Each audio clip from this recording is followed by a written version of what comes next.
Hello everyone, it's Taxi2 here, and for today, we have got ourselves some recent Nintendo news that I got to talk about for today's video. And the topic we're about to discuss, about a month ago during the Nintendo Direct, we were just given the reveal that the Xenoblade trilogy will be receiving Switch 2 editions throughout the entirety of 2026. And out of all of the games that fans were predicting to be receiving a Switch 2 edition, the Xenoblade franchise is something that I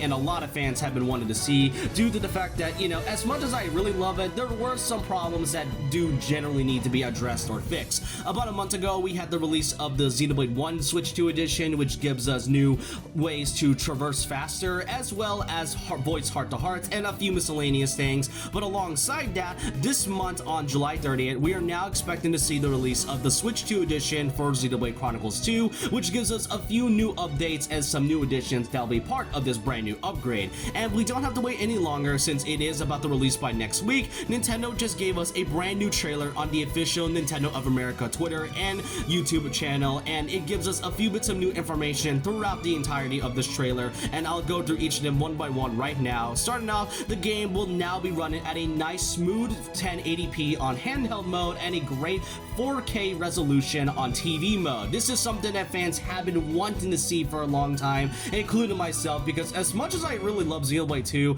I have to admit that the game can sometimes have its running issues, and there were certain frame drops here and there when I first picked up Xenoblade 2 a few years ago, and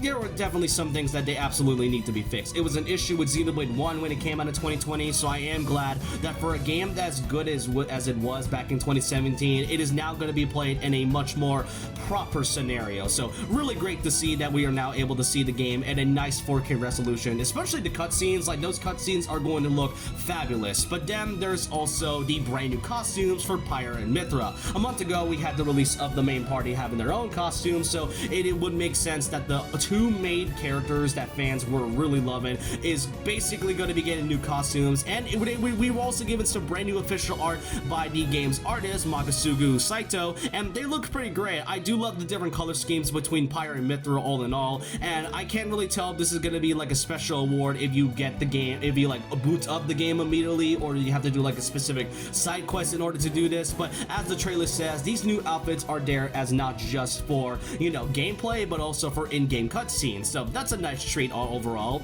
Next up, another thing is a brand new mode which was advertised about a month ago, being Merc Assault, and from the looks of it, this seems to be basically a raid battle with the addition of having to play your chosen blades, and that's something I've been wanting to see for a long time, because after all, we've been playing the main 5 characters in your party for a good long while, but to also play as the blades was something I've been pretty curious about. Sure, you can pretty much play as them, but whenever you're, you know, whenever you actually have a specific blade on your moveset, but to also play that specific blade that you get with their own designated moveset is something I've been curious about, and Merc Assault is pretty much a way to answer that. And as I said, this does seem to be like some sort of raid battle. And to pretty much end this off, we actually got a new blade which was also advertised, and this new blade is really interesting, as this new one that will be added is none other than Momo. And Momo is quite an interesting to pick because of the history of the character, as Momo isn't just a specific character added for Xenoblade 2 or for those things that it is going to be like an original character made for this game specifically. Instead, Momo is actually based on a character from Xenosaga, being Momo of the same character of the same name. So another Xenosaga character now being represented in Xenoblade 2, which, you know, I guess it makes sense given the fact that Cosmos and Telos were already added as part of Xenosaga's reps, but to see a third representation from that game alone is pretty interesting. It makes me kind of wish that, you know, Monolith Soft or some type of company decides to like bring back Xenosaga in the future, or probably do something about it at all. But other than that, yeah, we now got a ton of new content